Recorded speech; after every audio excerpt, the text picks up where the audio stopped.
Welcome to SR media. Allu Arjun తండ్రితో గొడవ పెట్టుకొని వేరు కాపురం పెట్టబోతున్నాడా? టాలీవుడ్ ఇన్సైడ్ వర్గాల్లో వినిపిస్తున్న గుసగుసల్లో ఎంత నిజముంది అనేది ఇప్పుడు చూద్దాం.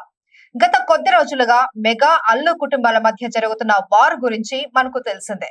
అల్లు అర్జున్ తన ఫ్రెండ్ కి మద్దతు పలకడం, నాగబాబు ట్వీట్ చేయడం, సాయిధరం తేజ్ అల్లు అర్జున్ ని స్నేహారెడ్డిని సోషల్ మీడియాలో అన్ఫాలో చేయడం, ఉపాసన బర్త్డేకి స్నేహారెడ్డి విష్ చేయకపోవడం, పవన్ కళ్యాణ్ అల్లు అర్జున్ ని ఉద్దేశించి పరోక్ష కామెంట్లు పుష్ప సినిమా గురించి చేయడం, అల్లు మెగా ఫ్యాన్స్ మధ్య వార్, అల్లు అర్జున్ నా ఫ్రెండ్స్ కోసం, నా అన్న వాళ్ళ కోసం ఎక్కడికైనా వెళ్తారు అని ఓ ఈవెంట్ లో మాట్లాడడం, అల్లు అర్జున్ మామ పవన్ కళ్యాణ్ మాటలు వెనక్కి తీసుకోవాలి అని మాట్లాడడం, ఇవన్నీ సోషల్ మీడియాలో ఎంత చర్చనీయాంశంగా మారుతున్నాయో చెప్పనక్కర్లేదు.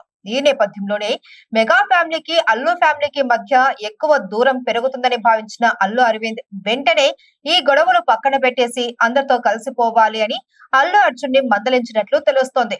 కానీ అల్లు అర్జున్ మాత్రం అందులో నేను చేసిన తప్పేమీ లేదు, నా ఫ్రెండ్స్ కోసమే నేను వెళ్ళాను, కానీ వాళ్లే తప్పుగా అర్థం చేసుకున్నారు అని తండ్రి పైన ఎదురు తిరిగారట. దాంతో తండ్రికి అల్లు అర్జున్ కి మధ్య కాస్త విభేదాలు వచ్చి అల్లు అర్జున్ వెంటనే తన మకాంని మార్చేసి భార్య పిల్లలతో వేరు కాపురం పెట్టడానికి రెడీ అయ్యారట. ఈ నేపథ్యంలోనే టాలీవుడ్ ఇన్సైడ్ వర్గాల్లో అల్లు అర్జున్ తన ఇంటి నుండి మాదాపూర్ కి మకాం మారుస్తున్నాడని వార్తలు మీడియాలో చక్కర్లు కొట్టిన సంగతి మనకు తెలిసిందే. అయితే సడన్ గా ఇంటి నుండి జూబ్లీహిల్స్ వెంకటగిరిలో ఒక లగ్జరీ ఇల్లును సెలెక్ట్ చేసినట్లు తెలుస్తోంది. ఇక ఈ ఇల్లు కృష్ణంరాజు ఇంటికి దగ్గరలోనే ఉన్నట్టు సమాచారం. అలా తండ్రితో విభేదాల కారణంగా అల్లు అర్జున్ ఇంటి నుండి బయటకు వచ్చి వేరు కాపురం పెట్టబోతున్నట్టు టాలీవుడ్ మీడియాలో గుసగుసలు వినిపిస్తున్నాయి. కానీ బయటకి మాత్రం అలాంటిదేమీ లేదు అనే ప్రచారం అయితే జరుగుతోంది.